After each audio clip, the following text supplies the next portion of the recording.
थोड़ा सुंदर साधु महाराज की अहिंसा में विश्व धर्म की परम पूज्य हरिका सुलेमती माता जी की हरिका संत की धर्म प्रेमी भव्या। एक बादल जब पूरा भर जाता है, धीरे धीरे पूरे आसमान में बादल छा जाते हैं और जब पूरा आसमान काले काले विशाल बादलों से भर जाता है, तब जल बरसने लगता है।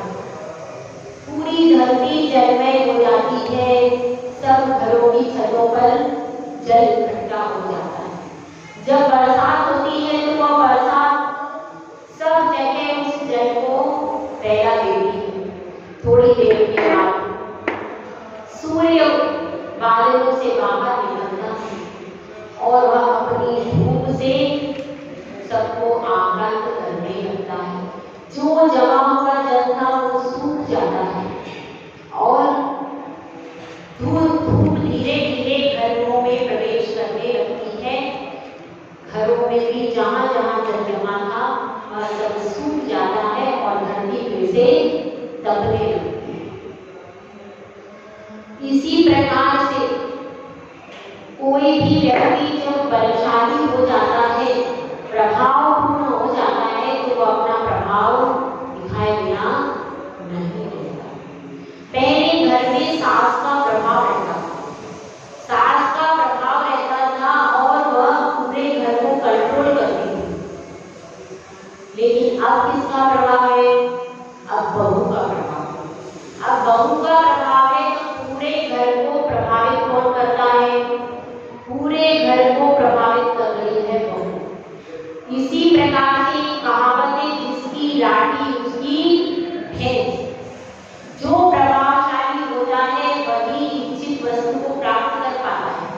यदि आपको इच्छित वस्तु को प्राप्त करना है, हर व्यक्ति की अपनी अपनी इच्छाएं होती हैं, अपनी अपनी इच्छाएं होती हैं, लेकिन इच्छाओं की पूर्ति कब होगी? जब आप प्रभावशाली हो जाओगे। चाहे आप धन की अपेक्षा से प्रभावशाली बनो, चाहे आप कर्म की अपेक्षा से प्रभावशाली बनो, क्योंकि किसी भी इच्छा की पूर्ति के लिए पुण्य कर्म भी चाहिए और धन भी चाहिए। सबसे पहले कौन सी चीज चाहिए? धन की पुण्य कर्म। पुण्य कर्म सबसे पहले चाहिए। यदि आपका पाप कर्म का उदय है तो घर में बैठी हुई लक्ष्मी भी छोड़ के चली जाएगी। इसलिए सबसे पहले आपकी इच्छाओं की पूर्ति के लिए सबसे पहले चाहिए पुण्य कर्म। इसीलिए कहते हैं कि प्रतिदिन जो पूजा दान करते हैं उनकी इच्छाएं अपने आप पूरी होती रहती है। कैसे होती रहती है? और उनके बड़ी बड़ी समस्याएं भी होती हैं तो छोटा सा फल लेकर के वो चली जाती है। पुण्य कर्म प्रभावशाली यदि होता है तो धन अपने आप आ जाता है। तो इसीलिए क्या प्रयास करना चाहिए कि पुण्य कर्म बढ़े और पाप कर्म घटे। जब पुण्य कर्म प्रभावशाली होता है तो आप जो चाहो उस इच्छा को पूरा कर लेंगे। जिस भी वस्तु की इच्छा करोगे वो वस्तु आपके हाथ में अपने आप आ जाती है। और पाप कर्म का उदय आता है तो घर के घर अपने आप नष्ट हो जाते हैं। कोई ना कोई घटना ऐसी घटती है कि आपस में सबको वैर भाव हो जाता है, परेशानियां बढ़ती जाती हैं। तो इस प्रकार से जब जिसका प्रभाव पड़ता है वह अपने प्रभाव को प्रकट किए बिना नहीं रहता। अब उस प्रश्न कुमार के मन में वैराग्य का प्रभाव बढ़ रहा है। अब वैराग्य का प्रभाव बढ़ रहा है तो मोह अपना अधिकार नहीं कर रहा। पहले मोह का प्रभाव था। मोह के प्रभाव में आने के कारण क्या स्थिति बनती है कि फिर परिवार, पुत्र, मित्र, धन इनके प्रति ही अपनी दृष्टि जाती। लेकिन अब मोह को बैठा दिया है, मोह को हरा दिया है और वैराग्य प्रधान हो गया। तो अब उसके मन में संसार को छोड़ने की इच्छा धीरे धीरे बलवती होती जा रही है और वह कहता है, उसके मन में एक प्रश्न उठता है। वह गुरुदेव के पास जाकर के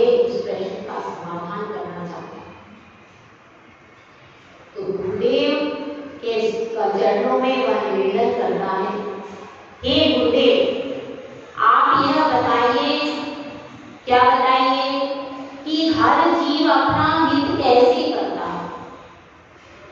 हर जीव अपना हित किस प्रकार से करता है और यह जीव अपना हित कैसे करेगा? यह जो आत्मा है यह अपना हित कैसे करेगा? तो गुरुदेव इस कायका के माध्यम से समाधान करते हैं। कर्म कर्महिता बंदी जीवो जीवहितस्पृहा स्वस्वप्रभाव भूयस्ते स्वार्थं भोगान् वाञ्छति। कर्म कर्म का हित करता है और जीव जीव का हित चाहता है। अपने अपने प्रभाव में आने पर स्वार्थं भोगान् वाञ्छति। हर व्यक्ति स्वार्थ को चाहता है। इसमें कह रहे कर्म अगर हित करेगा तो किसका करेगा? कर्म कर्म का ही हित करेगा। और जीव किसका हित करेगा? जीव जीव का ही हित करेगा।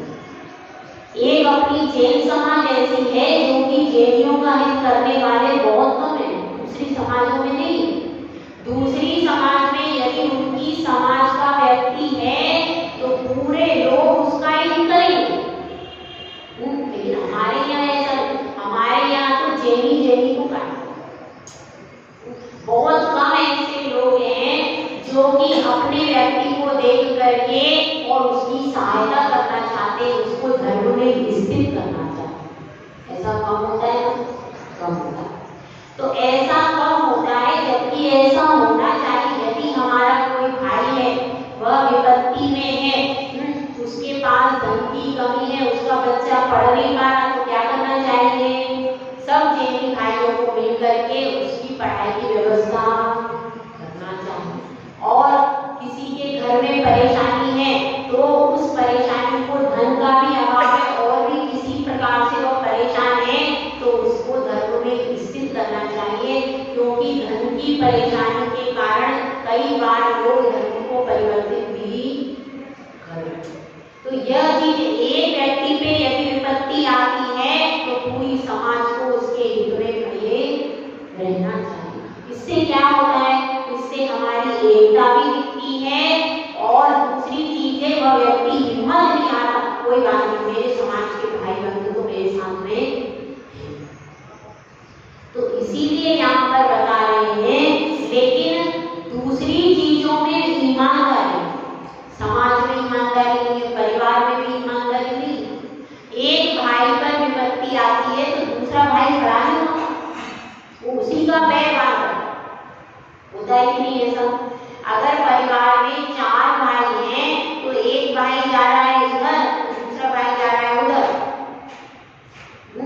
सब भाई मिलकर के अपना ही हित नहीं कर पाते, होता है ना ऐसा? तो ये सब जो चीजें हैं यह अच्छी नहीं। अगर अपना एक व्यक्ति है तो उसका पहले ही करो। ऐसा नहीं कह रहे कि बाहर करो का, बाहर करो, बाहर करने में कोई बाधा नहीं। दुखी लोग हैं, गरीबी लोग हैं, परेशान लोग हैं, जो समाज के बाहर के, उनको करो, मना नहीं। लेकिन पहले अपने घर के भाई का हित करो, पहले अपने घर के बेटे का, पहले तो परिवार में हित करो। परिवार में कैसे करो? कि परस्पर एक दूसरे के प्रति सद्भावना रखो। और परिवार में जैसे 2 भाई हैं, एक भाई के ऊपर, एक भाई का बेटा छोटा है, उसको परेशानी है, तो उसके लिए आप व्यवस्था करो। दूसरे क्या करो? फिर आपके घर परिवार के सब लोगों की पूर्ति हो गई।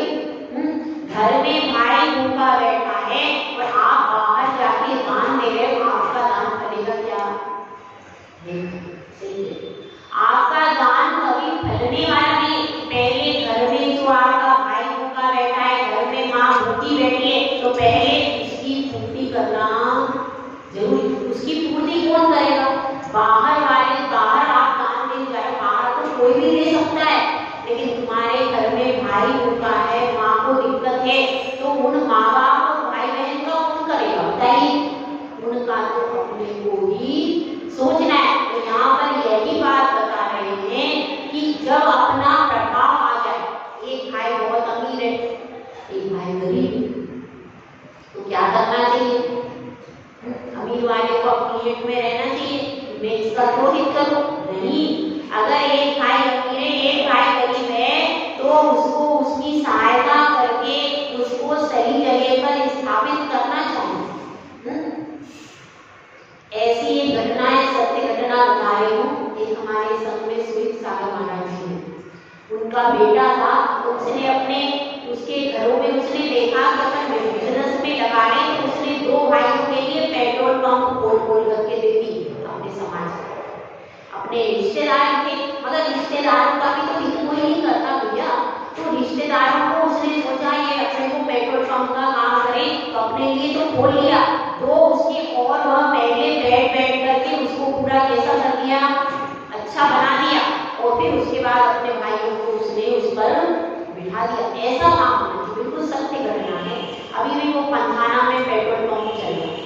तो ऐसी घटनाएं अपने यहाँ होना चाहिए। अगर हमारे परिवार में कोई परेशान है तो फिर अपने को सबसे पहले परिवार में आपस में सहायता करो, फिर किसकी करो, फिर रिश्तेदारी में देखो भैया कौन दुखी है, किसके पास परेशानी है, फिर रिश्तेदारी में जाकर के कोई हो तो उसका हित करो, फिर बाद में समाज में देखो कि भाई समाज में कौन सा अपना भाई परेशान है, फिर समाज में हित करो, उसके बाद बाहर जाके दान बांटो। ये होना चाहिए, और यही सब जगह करते हैं। दूसरी समाज में आप देखो यही व्यवस्था है, पहले वो अपने घर को देखते, फिर रिश्तेदारों को देखते, उसके बाद समाज को देखते, उसके बाद बाहर जाके दान बांटते। ऐसे नहीं कि अपन बाहर जाके दान बांटते।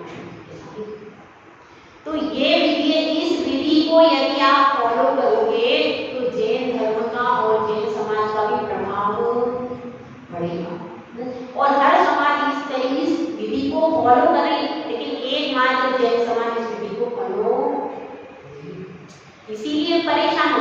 अगर हमारे घर में हम लड़ेंगे तो क्या होगा, कुछ अच्छा हो पाएगा क्या? घर में लड़ने से अपना कभी अच्छा नहीं होगा, कभी नहीं होगा, परिवार बिगड़ेगा, अपन भी दुखी, वो भी दुखी, सब दुखी। इसीलिए घर की लड़ाई कैसी है, घर की लड़ाई से कभी किसी को आज तक फायदा नहीं हुआ। देख लो कि घर में लड़ी थी, उसको कुछ फायदा हुआ? रावण ने भी बात नहीं मानी अपनी पत्नी की, अपने भाई की, उसका हित हुआ क्या? जिसने अपने परिवार की बात नहीं मानी वह अपना हित नहीं कर पाया। इसीलिए सबसे पहला सामंजस्य कहाँ बिठाओ? आपके परिवार में। वहां पर कोई समस्या है तो आप 2 पैसे ज्यादा दे दोगे, कोई नुकसान होने वाला। इसके बदले बाहर का दान महत्वपूर्ण नहीं है, पहले अपने घर को संभालो, पहले अपने घर को देखो, उसके बाद घर में सामंजस्य बिठाओ, घर में प्रेम करो, उसके बाद बाहर का व्यक्ति देखना चाहिए। घर में सामंजस्य बन नहीं पाता, पति पत्नी है उनका ही सामंजस्य बन नहीं पाता। तो ये जो समस्याएं आ रही हैं, इसमें एक दूसरे के साथ एडजस्ट कहाँ करना, बाहर नहीं। ऑफिस में बहुत अच्छा व्यवहार है, घर में व्यवहार ही अच्छा नहीं। तो ये सब चीजें हैं, इनको सोचना चाहिए। तो स्व प्रभाव भूयस्वे स्वार्थम को माना चाहिए। अपना अपना प्रभाव बढ़ने पर हर व्यक्ति अपने स्वार्थ को सिद्ध कर लेता है। अगर एक घर में एक बेटा, एक पिता जो है बहुत अच्छा संपन्न है, तो उसका क्या कर्तव्य होता है? पूरे जितने बेटे हैं, जितने भाई हैं, पूरे परिवार को समृद्धिशाली बना दे, सबको कहीं ना कहीं दिखा दे, सबका अच्छा कर दे। ऐसा होना चाहिए। और यही बात इसमें कह रहे हैं, कर्म कर्म हितावंती, कर्म कर्म का हित करता है और जीव जीव का हित। कर्म कभी जीव का हित नहीं करेगा। क्यों नहीं करेगा? क्योंकि अपने वाले की दुनिया पूछती, अपना वाला जो होता है उसको दुनिया पूछती है, और जो पराया होता है वो पराया ही रहता है। क्यों? इसलिए कर्म क्या है? कर्म की जाति है खुदगत, वह खुद है तो वह कर्म अपने कर्म का ही कर पाएगा। और जब कर्मों को दबा देता है व्यक्ति, नष्ट कर देता है, जब जीव प्रभावशाली होता है तब जीव अपना हित कर पाता है। मतलब क्या बताया कि कर्म के ऊपर आप सोचते हो कर्म मेरा हित करेगा, पर कर्म तुम्हारा हित करने वाला नहीं। कर्म किसका हित करेगा? कर्म कर्म का ही हित करेगा और जीव जीव का ही हित करेगा। कर्म जीव का हित नहीं कर सकता और जीव कर्म का हित नहीं कर सकता, क्योंकि जब बंद होता है तो कर्म कर्म हितावंती, जब बंद होता है तो कर्म के पार्टिकल्स जो है वो कर्म में ही मिक्स होते हैं और जीव आत्मा तो इन सबसे अछूती ही रहती है। तो क्या हुआ, जैसे ज्ञान किसी ने यहाँ पर किसी जीव की हिंसा की, ठीक है, अब उससे जो पाप बंद हुआ वह पाप बंद जाकर के कहाँ होगा? आत्मा में जो पहले से कर्म बंधे हुए हैं उनमें जाकर के वो चिपक जाए। ठीक है, अब जैसे समझिए यहाँ पर गुड़ रखा, ठीक है, गुड़ का एक बहुत गोला यहाँ पर रखा हुआ है। अब वह गुड़ का गोला है और अब बहुत सारी धूल अचानक हुई, तो क्या होगा? उस गुड़ के ऊपर वह धूल चिपक जाएगी, चिपक जाएगी। तो इसी प्रकार से अब वह गुड़ तुरंत धूल, इसी प्रकार से जो कर्म का पिंड कहाँ है? आत्मा में है अंदर, और आत्मा में अंदर है और वह नवीन कर्म जब आते हैं तो वह गोला पूरा वह आत्मा में पूरा उसी को समाहित कर लेगा। अब देखो ये फर्शी भी है या चौकी भी है, टेबल भी है, इस पर धूल चिपकेगी क्या? इस पे चिपकी, जो गुड़ था, गीला गुड़ था, उसी पे सारी धूल चिपक। तो इसीलिए अपने को समझना चाहिए कि जीव जीव का हित करता। फिर क्या होता है? जब जीव अपना पुरुषार्थ करता है, वो धूल को अलग हटाता है, गुड़ को अलग करता है, तो क्या हो जाता है? जीव बलशाली बन जाता है। जब जीव बलशाली बन गया तो कर्म को क्षय कर देता है, कर्म को नष्ट कर देता है, और जब कर्म को नष्ट करता है तो वह प्रभावशाली बन जाता है, और प्रभावशाली बनने के बाद अपना ही हित दिखता है, दूसरे का हित नहीं, अपना अपना स्वार्थ सब सिद्ध कर लेते हैं। तो यहाँ पर यही बात आचार्य परमेश जी बता रहे हैं कि आपको भी स्वार्थ सिद्ध करना है। कौन सा स्वार्थ है अपना? जो इसमें बताया है, अपन सबको क्या बनना है? परमात्मा बनना है। परमात्मा बनने का स्वार्थ है कि लौकिक जगत में जो छोटी छोटी इच्छाएं हैं कोई अपना स्वार्थ सिद्ध नहीं। स्वार्थ वास्तव में क्या है? स्वाधन अर्थ, मतलब अर्थ मतलब अपना असली प्रयोजन क्या है? भगवान बनना, ये अपना असली प्रयोजन। ये तो सब नकली काम है, 4 दिन की चांदनी है और फिर जैसे ही आयु खत्म हुई वैसे ही सब खत्म हो जाएगा। परमात्मा बनने का, जैसे जीव बलशाली बनता है, कर्मों का क्षय होता है, तो जीव क्या कर लेता है? जीव तुरंत ऊपर की ओर गमन करके मोक्ष की सिद्धि कर लेता है। तो ऐसा ही वह स्वार्थ अपन सबको सिद्ध करना है, अपने आप को बलशाली बनाना है। अपन भी कर्मों के वश में निर्बल पड़े हुए, अरे नहीं, कभी सिर दुख रहा है, कभी पेट दुख रहा है, कभी कुछ हो रहा है, कभी कुछ हो रहा है, कर्मों के वशीभूत होकर के अपन दुखी हैं। तो इसको क्या करना पड़ेगा? अपन धीरे धीरे पुण्य करो। पहले तो पुण्य कर्म को बलशाली बनाओ, जब पुण्य कर्म बलशाली होगा तो धीरे धीरे अशुभ कर्म नीचे बैठ जाएगा, पुण्य कर्म बड़ा बन जाएगा। तो पुण्य कर्म अपने प्रभाव से पाप कर्म को, फिर पुण्य कर्म अपने प्रभाव से कौन सी प्रकृति लाएगा? पुण्य प्रकृति लाएगा, पाप प्रकृति थोड़ी लाएगा। जो प्रभावशाली होता है वो अपनी जाति वालों को लाता है। तो इसलिए पुण्य कर्म प्रभावशाली होगा तो धीरे धीरे पुण्य प्रकृतियां आपकी बढ़ने लगेंगी। जब पुण्य प्रकृतियां बढ़ेंगी तो पाप प्रकृति अपने आप क्षीण होकर के बैठ जाएगी।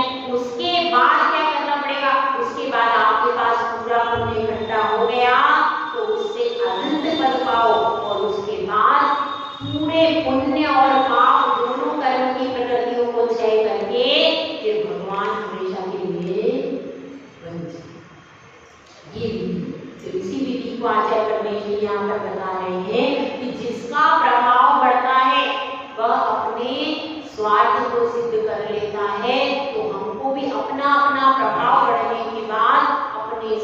को सिद्ध कर लेना चाहिए। जय गुरु राजा सुंदर स्वामी महाराज की।